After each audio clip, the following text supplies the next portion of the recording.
Hi everybody, Mark Michaels here. Today we're over here in Claremore, Oklahoma at Wes and Kristen Galyean Cutting Horses, joined today with the newest NCHA Open Futurity Champion. Wes, how does it feel? Oh, it feels amazing. Extremely blessed. That's quite a build-up to one final night that we've all been looking for all year, and then it all comes together like that. I mean, has it sunk in yet? It's been 2 or 3 days now since we've come home. I don't know, not really. Maybe just a little. I've just been really thankful and blessed, and had just a lot of great memories from the show. Yeah. So let's go back. Let's talk about Lone Woolf a little bit. Obviously, you marked that 228.5 in the finals, working from the last hole draw, which we're going to get back to in a minute. This is a metallic rebel out of a Little Reylena, who's already sired a Futurity Champion in dual rayish, both owned by Billy Wolf. How did you and Billy Wolf come together on this horse, and how did you get to have that horse in your barn? Yeah, I looked at him as a yearling and in the round pen, and I thought he was the fastest, most athletic horse I've ever seen in a round pen working. And Billy asked me what I thought, and I just said, hey, I think this is the horse that you're going to be trying to spend $2 to $5 million on here in another year or two. Yeah. And I really think that you should keep the horse.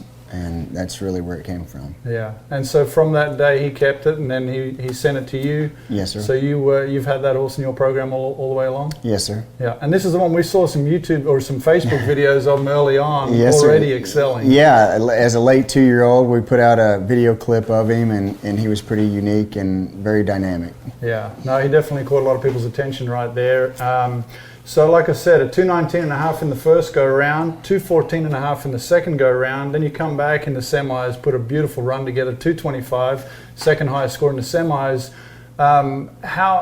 Let's go back to that first run. I mean, obviously everybody's got expectations, but were there any surprises for you for that run? I don't think so. I felt pretty good that day on him. I felt like we had him. He was really just getting better through the pre-works, and I thought we had a couple good works before the first go, and that morning I thought he worked pretty good. He felt very good to me right before we went to show him, so I didn't do a lot with him. I think we marked a 19.5. We cut some pretty good cows. I thought, well, maybe that's going to be a tick more. And so I went and looked at the judges' sheets, and they all kind of had me for having my hand up too far on his neck on one of the cuts, and so I just tried to make sure I corrected it for the semis and the finals, and just make sure I really put a mental note so that way I could be out of his way and not be stopping him from excelling to the best of his ability. So you brought that up right there. I mean, I've noticed over the years, you're one of the ones, you study this. I mean, every run you have, whether it's good, bad, or indifferent, you're over at the video booth, you're over at the judges' sheets, you're looking at stuff, you're studying stuff. How important is that to your program? I think it's everything for me, for my program. Everybody's different, but to me, I study every single thing, every stop, every foot turn, every movement, whether it's my movement or the horse's movement, and I'm just trying to continuously gain more knowledge to help me and the horse get better to reach the full, potential that we can become. Yeah, and I think that's probably true for any sport at this at the highest level. You've got to find the little things to make you stand out or get better and improve to stay at this level, to compete at the where we're at right now, because it has become so precise. Absolutely, and I think it's, to me, these last few years, the competition and the horsepower is stronger than I've ever seen it by tenfold. I mean, it is so stout and so strong right now. And it's just an amazing time to be part of the Cutting Horse Association. Yeah, definitely, definitely a lot of excitement in the air with a lot of new things going on. So in those 3 rounds, you had great draws. You're right in the middle, 5th, 6th, 7th, I think, all through the rounds. Then the draw comes out for the finals, and you see you're dead last. What goes through your mind when you saw that draw? Well, I thought, when I saw that draw, the first thought was, well, I'm not like 15th, I'm 12th in the set, which is dead last, so it's not like 15th like it is to go-arounds. They add, another, so 5 or 6 cows per horse. So you have those kind of things that really fall into it. And then sometimes, it's the finals, and everybody gets a little hyped up, and sometimes can miss cows, it happens, and so I felt pretty good about it, to be honest with you. I felt like it was a good place, and I knew what, obviously what was going to be up on the board of what we needed to try to go for. Yeah, and you had 2 horses in the finals that night. You were one of 2 riders, you and Morgan Cromer. And you had Empress that you showed earlier, and that's owned by you and your family, 3G's partnership. Yeah. Put a great run together on that one. And then you come down to your draw. Matt Gaines has put up a big score, 226.5, that was on the board. What are you thinking as you're walking to the herd there? What was first and foremost on your mind? You know, I really wasn't thinking about Matt Gaines or anybody else. I thought, you know, Matt Gaines is, you know, he put up a great run and he executed exactly how he needed to execute. But with saying that, that had no control in what I was trying to do. Like if I thought about those kind of things, that's a distraction to me. My focus was to just really focus on everything, me, my horse, my team, my cows, all those type of things, and just stay focused in the moment. And I think that's the most important thing that I try to really zoom in on as much as I can. You know, like to me, it's kind of like the story in the Bible. You know, you talk about Peter, you know, walking out to Jesus on water, and yet he sinks because he starts looking at the crashing waves and he gets distracted, and he says, you know, you have little faith. Yeah. So I think to myself, I'm like, man, you know, what if we can keep our eyes on Jesus the whole entire time and not look at the crashing waves? What is the things that we can maybe accomplish in life? And so that's where I try to run my race. I try to look at him and run towards him as fast and hard as I can, and try to do the quality of work that needs to be done, and try not to just let any of the other distractions come in. And you know, and if Matt ends up winning it, then you know, I congratulate him, and he did an amazing job of showing it. And that's all I can control. Just control what I can control. Yeah, yeah. And Matt was, I mean, when you first turned pro, you and Matt were pretty close. You were close. I know you've spoken publicly about, you know, how much Matt meant to your program and helping you get to that level. What did that mean for you to kind of be 1-2 with him that night? I think it was extremely special. You know, my personal opinion, I've studied cutting horses in videos since probably the 70s or 60s, since they've had video. So I've seen all the tapes, and I have the most high regard for Matt Gaines because I think you see a lot of the horses that the way that they work nowadays is probably 80 to 90% from his background of what he kind of, when he started doing it, the way that he holds them in those stops and makes them turn and makes them move. I think you see that more now than ever of that. That's where it's kind of came from, is he's kind of, you know, helped put that blueprint in the of the business of these horses and working them a certain way. And then I try to just grow from that, of just kind of, I guess you would say I'm a little OCD. I'd maybe dig a little deeper and trying to get them broke and getting them, you know, doing this or doing that. But so I have the utmost high regard for Matt Gaines. He's been very influential in my life. He helped me. I was 21 when I won the Futurity, which was the youngest, and I couldn't have done it without him. So yeah, he's been a big help for me all my life. Yeah, and mentor. So let's talk a little bit about the paydays. Things have changed a little bit in case you haven't been paying attention. $318,000 and change you won just on the Lone Woolf in NCHA money, which was posted. Then you split third on the Empress, another $152,000 and change. And then we start throwing in all these incentives. And then all of a sudden, we're at $805,000 that night for your earnings. What were you thinking when you found out that that's what you'd won? What did that mean to you? I just thought that, you know, I thought, you know, God is great. You know, I put some goals up for myself earlier in that year, and, you know, it's kind of emotional because I put them so crazy that I just thought, I just you can't see these things coming true, you know, but I prayed about them a lot, and I worked towards them, and I wanted to be the first rider to go over $1 million, and so just like that, you know, we get first and third, and then you know my on the third, the horse that got third, right when I cut my second cow, the stirrup broke, and so I had to work the whole second and third cow when my stirrup broke. So just like so many things are kind of happening, and then just like that, you see the incentives, and after the dust settle.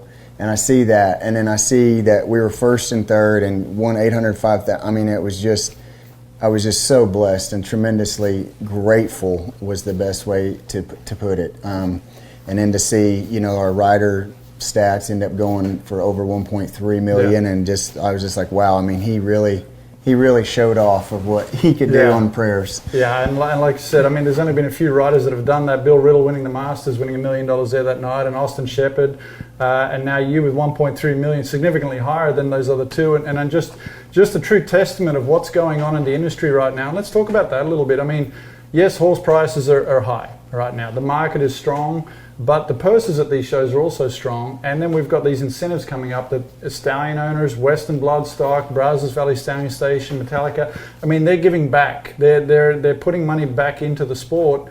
How important is that for you guys, for trainers these days, building a program around knowing what those purses are now? Yeah, I think it's huge to see, I think, people in our industry that is doing everything to just not take, but to really just give back to the sport and just really help the sport. And by that, it's caused a chain reaction of everybody trying to help. So I think it's just taking the sport to a higher level because everybody's trying to give back and help and try to make our, industry, the best industry in the world. Yeah.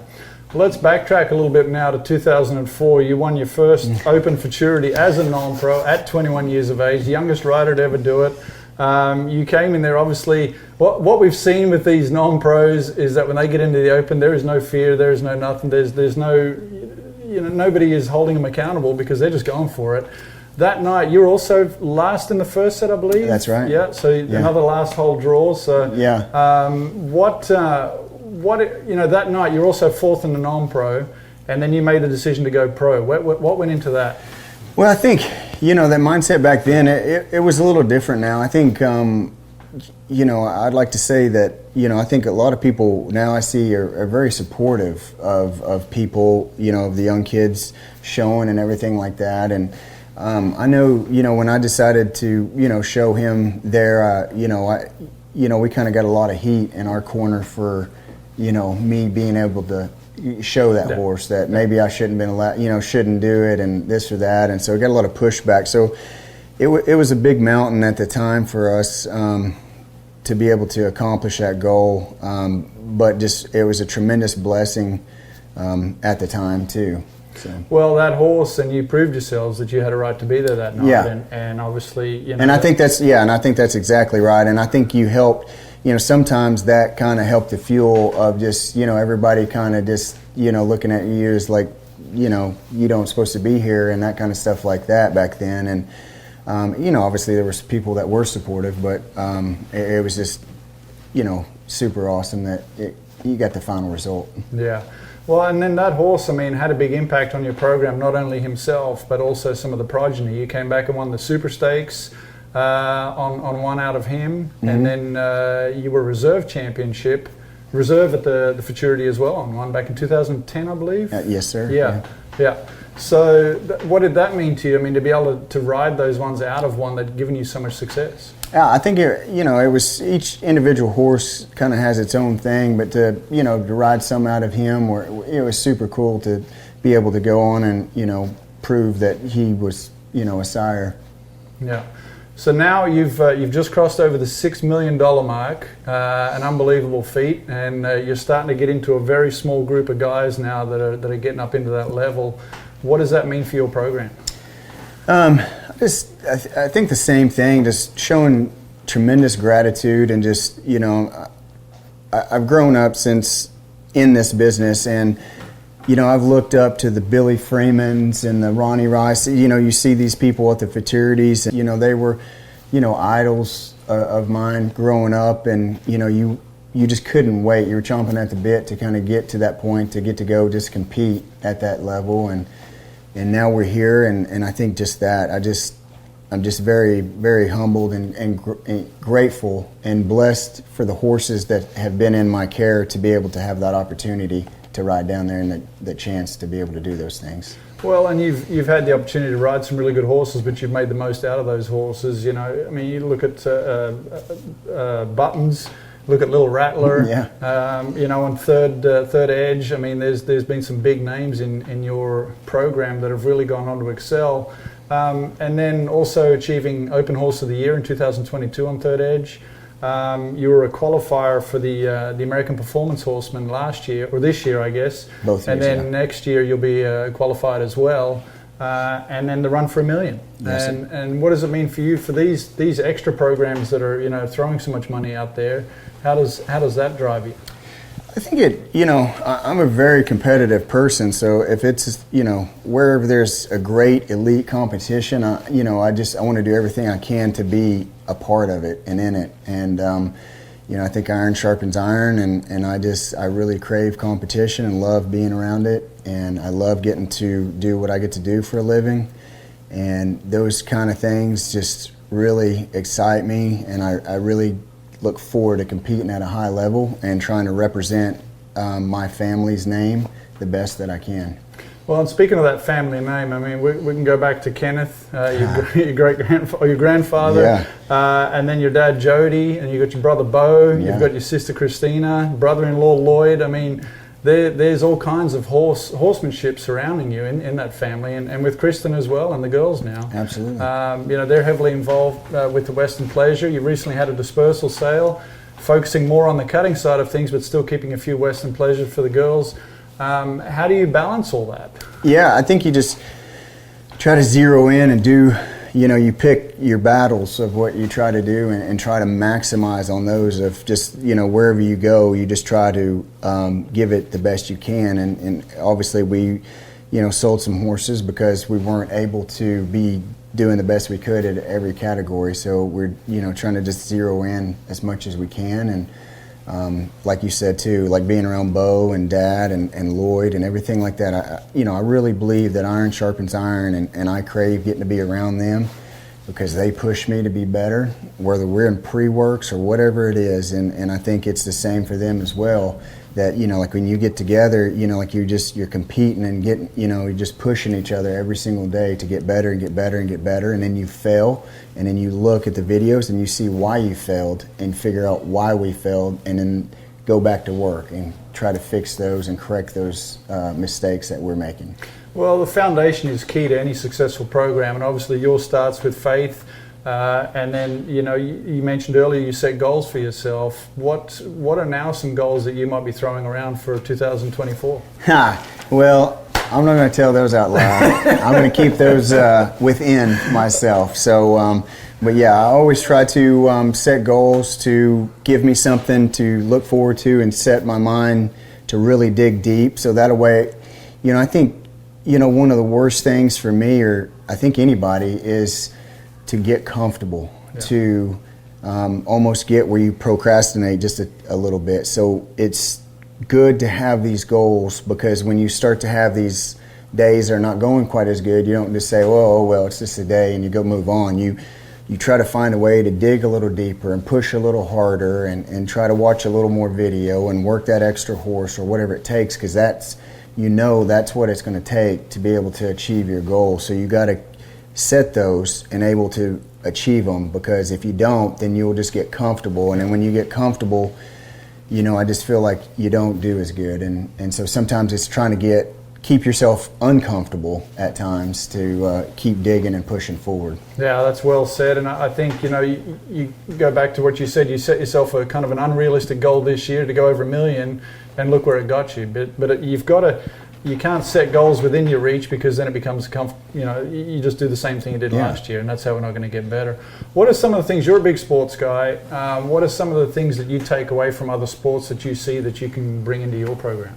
I think mentality more than anything. I think, whether you're talking about Michael Jordan or Tom Brady, and I know they've achieved so much, but just listening to them and being around them, or even Tiger Woods, I think you see they're not passive, they're not, you just see their mentality and their work ethic and their grit, and they're just, they're always, feel like they're being doubted or what have you. So that's what just continuously drives them and push. So I think more than anything in all the other sports, I look at that. That's where I really read into is people's mentality. And those are the things I really want to crave and really learn about to try to get myself mentally better as well. So with all that in mind, I mean, you put all that pressure on yourself, and then you come into finals night, and then you're the last horse in. You know that once that score comes up, that's it, the show's over. and you see that 2:28.5 come up on the board, and everybody's going wild. What's going through your head when you saw that score come up? There was a lot going through my head. And, you know, and I never look at it as pressure. You know, I always have a lot of people ask me, even like running for the horse of the year and it gets close and having those big runs, and everybody, you know, always says, hey, how do you handle the pressure and of going down there? Or they'll say, I can't handle that pressure. And I said, you know, I'll tell them immediately, like, it's not it's your perspective. You know, the perspective that I have walking down there is that I am grateful and I am blessed to get to be riding this great horse to the herd. I'm not thinking about winning or losing. Yeah. I'm in the moment of thinking about this horse, enjoying getting to work that horse earlier that day, or work it on the flag or whatever it is. So I'm just looking at it as a perspective thing of, I'm just so great, because I've not had very, you know, good horses. And so, you know, now you have some great horses. And so it's just that, it's the appreciation of just the perspective of like, man, I'm so thankful and blessed to be walking down to the herd on this horse. So now this just stay focused and try to make the most of it and don't get in his way. And so I think that's more than anything about pressure. It's more about perspective of how you view it. And after the run happened, I was just that way, you know, just so grateful and so excited. And you know, I was so excited for my girls, Kristen and Gracelyn and Aislinn, because I could tell they've been amped up, you know, those few days of really, you know, wanting us to do good and everything. And not only that, but, you know, the rest of my family too. My dad, you know, I could tell when I showed Empress in the first set, he was nervous for me too, because he's sitting, you know, out on the arena floor right by the panels, and he'll mention a cow or two, and then he'll go with your gut feeling, you know, like he wants to help, but then he don't want to mess you up, you know. Be accountable if it runs over. So it's, you know, so I think everybody just that, you know, everybody's love and support. My Uncle Gil was there, and Kristen, her family, all them were there too. So I think just everybody being together and it all coming together. And, you know, I think just the family and friends and my help, like my brother Bo and Matt Miller and Clay and Lloyd. And I know when the buzzer rang, you know, like I was looking at Bo, you know, and he was just grinning from ear to ear, pointing at me, you know, just like, I can't believe you just did that, you know. And so I think just the camaraderie of just the family and friends, I think is what you take out of it more than anything. Like, I felt like it wasn't like, hey, I did this. I feel like it's like, hey, we all did this together, you know? Yeah. So I think it's just gratitude of having family and friends and everybody helping and everybody wanting to help, you know? Just like on my third cut, you know, Clay Johnson was just like, I got nothing over here. And I looked at Bo, and he was kind of like, I got nothing, but he's kind of looking for something. And so I look, and there was like 4 or 5 of these motts that were in this set, and it was rolling up, and I couldn't see this. I knew it was one of the motts, but I couldn't see it. And so I knew Matt would be able to see it, Miller. And so I looked up there to ask him if that was him, and of course his eyes were as big as could be, and he's yelling, "That's her! Come on, come on, come on!" You know. So just, you know, just seeing people wanting to help you be the best version of yourself and that horse can be is just, it's pretty amazing. And just like Clay and Bo and everybody was so excited afterwards. And I think just the camaraderie of all of us together, you know, it's just, those are very special moments for me. Well, and I think the futurity is so special, I mean, for so many reasons, but also it's so unpredictable. Yeah. And it's such a level playing field. We've mentioned this time and time again, but Michael Cooper said it best, I thought, on Facebook the other day, put something up, he says, if you left early, it ain't over till it's over, you know, and that's the thing. And when you laid down that run at the end, I mean, it seemed like the whole of Will Rogers was behind you and ready to jump in the arena and celebrate with you. Yeah, and I thought the same thing too, and I kept telling to myself, you know, always, you know, there's a story in the Bible where David and Goliath, but as he went on to be king, like he would always preach to himself and talk to himself and preach to himself. And so I do that at times when I'm working cows, because it keeps me focused, so that way I don't lose focus. And I remember I could feel the crowd just really erupting, and I thought, man, the buzzer's about to ring, you know, any second. And I'm telling myself this, but I'm like telling myself, keep staying with it. Yeah. And so the cow kind of releases up for a second. I look at the judges stand to see how much time there was, and there was 10 seconds. And I was like, oh my goodness, that's a long time. Going. Yeah, so you just keep preaching to yourself, keep going, keep going. So it was amazing. Yeah. So one of the traditions, or a lot of the guys, what they tend to do is they go buy those 3 cows. Are we going to see that ring-eyed baldy, the black cow, and the black mott in your pasture anytime soon? I don't think so. No. I don't think so. I mean, I just... they've done their part. Yeah, they've done their part. Let them go do whatever they're going to go do. So I just... it was an amazing time and tremendously blessed. And like I said, I am just that. God's blessed me so much, and I'm just want to give back, because I know that certain times, everybody's fighting inner demons that we don't always know about, and I know I've fought a lot of my own. And in 2019, I was kind of like before that for a few years or a handful of years. I was just struggling mentally and spiritually, and I just couldn't get anything to click for me. And, it almost kind of brings over, I wasn't doing good in the show pen, and it almost brings over a cloud of depression, really. Yeah. Going through that, it can be very difficult and hard. And I saw this deal called, it was called Switch on Your Brain. It was through Life Church. And they're talking about winning the war in your mind. And in this book, it talks about 12 minutes a day, that if you can, if you'll just pray and meditate, in a quiet room on God, that over an 8-week span, that it will show up on a brain scan, and that it's proof that it will show it's that much of a difference, what it can do for you. So I was just like, well, I'm going to try that. So then I started doing it, and it helped me so much. And like I said, it took days and weeks and months and years to kind of keep going and building to this point of doing it. But what I really noticed was that it just really changes my perspective. And sometimes when my mind gets to going fast and I'm all over the place, I feel like a car going down the road. You're losing control all over. And after I do those type of things, then I feel like I'm just on cruise control going down the highway. Like that's how centered my mind is on the right things. You're like praying about the right things, and I think in this world, like the devil is smart. He will find your weaknesses and he will twist it, and he will try to put a stronghold on you. Yeah.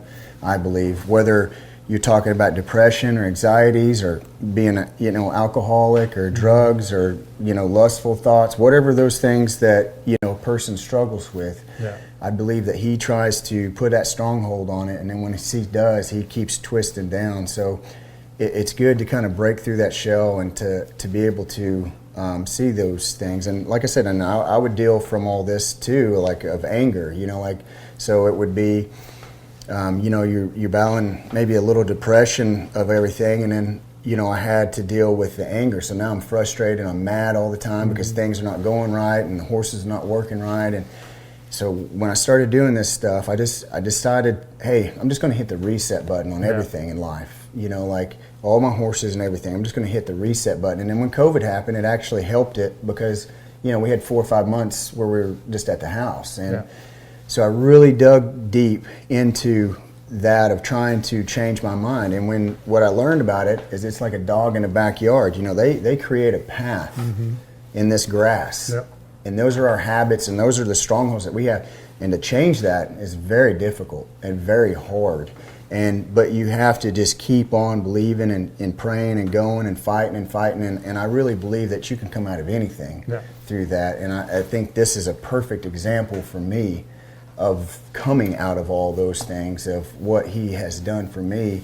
And just blessing me with so much more perspective of just this, hey, life is short. I have an amazing family and amazing horses, and it's like that saying, life is 10% of what happens to you and 90% how you respond. And I think that's just about the perspective of just, hey, don't be hard on yourself trying to win everything. Just have the perspective of loving life, trying to make the most of it and get better, and just go let it rip and see where it falls. And so I think those things helped me so much, and it helped me in my personal life with my kids and everything, of trying to, be the husband and father that I wanted them to look up to, and then not only that, but a friend, a trainer, a Christian, everything like that. And so just those little steps, really just that 12 minutes a day thing, it really has just changed my life. And you can say 12 minutes a day, I can do that. It's easy. It actually gets kind of hard trying to find time to, even though it's 12 minutes a day, to do those in your life. But what it does for you, or for me anyways, it changes my whole life, and it helps my perspective of life tremendously. Yeah. Well, and I follow a lot of those, podcasts and self-help books and things like that. And one of the things that keeps coming up is it only takes 30 days to create a habit. Yeah. And it's just as easy to create a good habit as it is a hard habit, or maybe it's, I don't know, but it's applying that mentality to whatever it is you're trying to do. And you have to stay consistent with it.